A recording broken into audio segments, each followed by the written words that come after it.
kami melihat beberapa anak muda pun juga ini membuat ini menjadi main bisnisnya mereka gitu kan. Gitu. Karena mungkin ya kalau kita lihat pergeseran ke anak muda sekarang ya, gitu. Anak muda sekarang itu kan lebih mencari kebebasan gitu.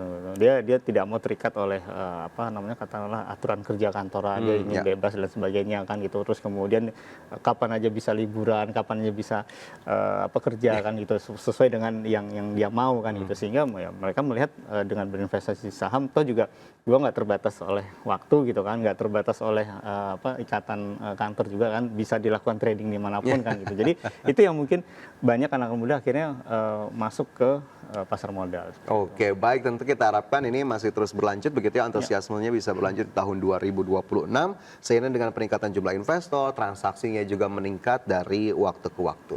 Kalau bergeser ke sisi penghimpunan dana atau fundraising, Pak Reza, kita lihat OJK ini mencatat penghimpunan dana hampir 300 triliun rupiah termasuk di pasar saham gitu. Apakah kemudian penghimpunan dana ini juga kita lihat sebagai satu hal atau capaian yang cukup positif di tahun 2025 atau justru sepertinya masih kurang banyak dibanding tahun-tahun sebelumnya begitu?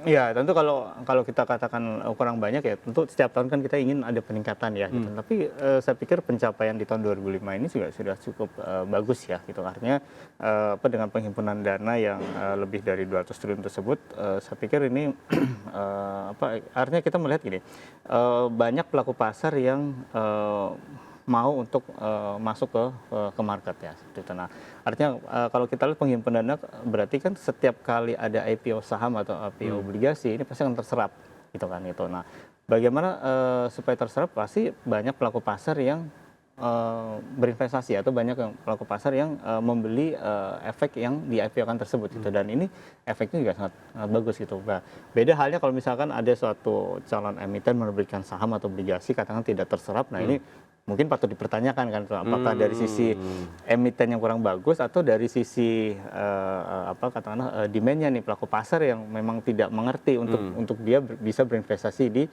saham atau obligasi yang baru IPO. Gitu.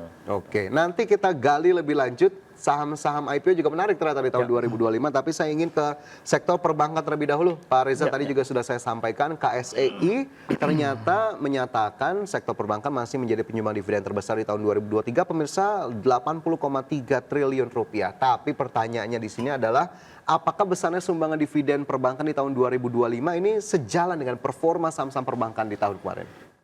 Iya, kalau kita lihat tampaknya bank-bank besar ya, gitu, terutama yang bank-bank himbara ini kan memang dituntut untuk mereka bisa meningkatkan kinerjanya kan itu. Karena apa? Karena kalau kita lihat himbara ini kan merupakan sumber utama lah, gitu, sumber utama dividen bagi negara kan itu. Walaupun sekarang sudah dialihkan ke Danantara ya, gitu. Tapi paling tidak bank-bank himbara ini masih menjadi motor utama lah untuk bisa menghasilkan dividen yang tinggi. Maka kinerjanya mereka pun juga harus lebih ditingkatkan gitu. Nah, memang mereka akan struggle dari kondisi saat ini ya gitu, di mana kondisi begitu sulitnya menyalurkan kredit, tapi mereka juga harus meningkatkan pendapatan mereka gitu, sehingga mereka bisa memberikan dividen yang cukup tinggi kan gitu. Tapi kalau kita lihat ini memang ya most likely hampir sejalan ya dengan mereka punya kinerja ya. Oke, PT Custodian Central Efek Indonesia mengungkapkan bahwa sektor perbankan menjadi penyumbang dividen terbesar di pasar modal Indonesia di tahun 2025. Berdasarkan data KSEI, sektor perbankan membagikan dividen sebesar 80,34 triliun rupiah di sepanjang tahun lalu.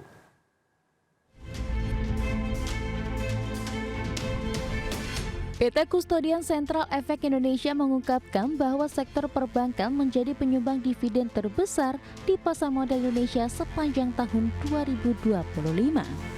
Direktur Utama KSEI Samsul Hidayat mengungkapkan sektor perbankan menyumbangkan dividen sebesar 80,34 triliun rupiah sepanjang tahun 2025. Selanjutnya penyumbang diikuti oleh sektor energi batubara senilai 27 triliun rupiah. Selanjutnya terdapat sektor infrastruktur dan layanan telekomunikasi terintegrasi yang membagikan dividen sebesar 20,18 triliun rupiah sepanjang tahun 2025. Dan perusahaan industri dan holding multisektor senilai 10,48 triliun rupiah. Kemudian sektor infrastruktur dan layanan telekomunikasi Nirkabel yang membagikan dividen senilai 10,46 triliun rupiah sepanjang tahun 2026. Sejalan dengan besarnya kontribusi sektor keuangan tersebut, sejumlah bank besar juga telah mengumumkan rencana membagikan dividen interim untuk tahun buku 2025. Dua bank milik negara, PT Bank Rakyat Indonesia Persero Tbk dan PT Bank Mandiri Persero Tbk, dijadwalkan membagikan dividen interim kepada para pemegang saham pada pekan kedua Januari 2026. Sementara itu, secara keseluruhan sepanjang tahun 2025, KSE mengungkapkan telah mendistribusikan tindakan korporasi senilai 491 triliun rupiah atau tumbuh dibandingkan senilai 469 triliun rupiah pada periode sama tahun sebelumnya yang mencakup sebanyak 7.610 tindakan korporasi. Dari 7.610 tindakan tersebut, sebagian besar adalah pendistribusian bunga obligasi, kemudian bagi hasil, pelunasan pokok, kemudian pembagian dividen, serta kegiatan lainnya yang KSE lakukan dalam rangka mendistribusikan tindakan korporasi kepada investor. Dari Jakarta, tim liputan IDEX Channel. Dan pemirsa masih membahas outlook pasar modal dan perekonomian RI 2026 sambil kita nantikan bagaimana seremoni pembukaan perdagangan tahun 2026 langsung dari Menhol Bursa Efek Indonesia. Dan kembali kita lanjutkan diskusi kita hari ini bersama dengan Bapak Reza Priyambada, Direktur PT Reliance Sekuritas Indonesia Tbk. Pak Reza, menyambung pertanyaan saya sebelum jeda tadi begitu ya, melihat aktivitas investor sudah tembus 20 juta di tahun 2025. Apakah kemudian ini menjadi arti bahwa inklusivitas atau literasi keuangan juga meningkat di tahun lalu? Iya, secara inklusi kita bisa melihat memang meningkat ya gitu. Artinya penyampaian sosialisasi dan juga edukasi terkait dengan pasar modal ke masyarakat itu memang secara masif dilakukan gitu kan, baik dari kami sebagai anggota bursa maupun dengan dukungan Bursa Efek dan juga OJK ya gitu. Nah, tapi di sisi lain yang kita lihat itu adalah apakah penambahan jumlah investor tersebut itu sejalan atau tidak itu dengan peningkatan transaksi yang mereka lakukan. Gitu. Nah, ibaratnya kayak misalkan kita nih gitu kan. Ya.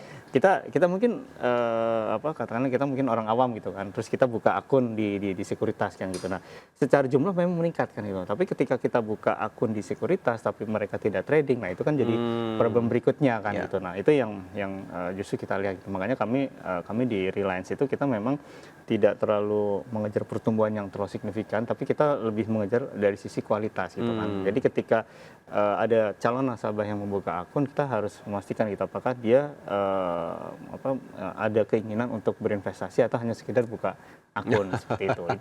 Itu yang mungkin harus dilihat berikutnya. Oke, gitu. apakah kemudian selaras begitu ya dengan nilai transaksi yang terjadi setiap harinya begitu ya, meskipun ya bursa kemarin menyatakan di tahun 2025 rata-rata nilai transaksi harian ini meningkat menjadi 18 triliun rupiah per hari. Tapi kalau kita lihat secara demografi berdasarkan data KSEI, anak muda cukup banyak juga nih Pak Reza untuk mendominasi investor baru pasar modal di tahun 2025.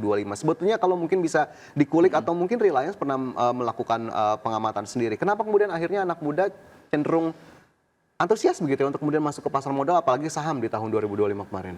Iya, kalau dari sisi alasan utamanya kami belum menemukan ya. Tapi kalau kami melihatnya seperti ini, dengan era digitalisasi sekarang ini kan gitu, terus kemudian dengan era medsos sekarang ini gitu, itu mungkin yang membuat banyak anak-anak muda itu tertarik untuk berinvestasi gitu kan. Katakanlah misalkan saya nih gitu berinvestasi, kemudian saya posting hasil dari investasi tersebut gitu, wah gue cuan di PTRO nih, gue bisa beli ini segala macam gitu kan. Nah akhirnya yang lain kan ketika lihat medsos itu kan tertarik kan gitu, wah dia aja bisa kan gitu kan, Reza aja bisa, kenapa gue nggak bisa kan itu, pasti dia akan tertarik juga kan itu untuk berinvestasi. Akhirnya dia mencoba untuk belajar investasi kan, kemudian belum lagi ditambah dengan sejumlah influencer yang katakanlah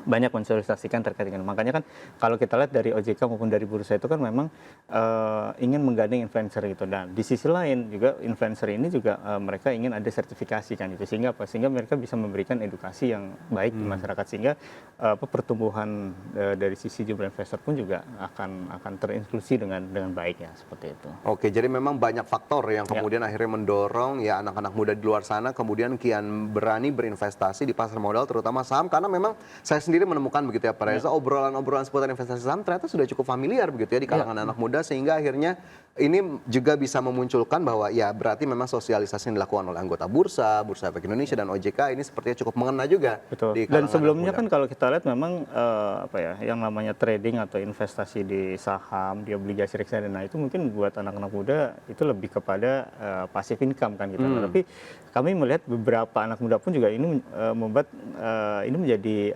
main bisnisnya mereka gitu kan. Gitu. Karena mungkin ya kalau kita lihat pergeseran ke anak muda sekarang ya, gitu. Anak muda sekarang itu kan lebih mencari kebebasan gitu.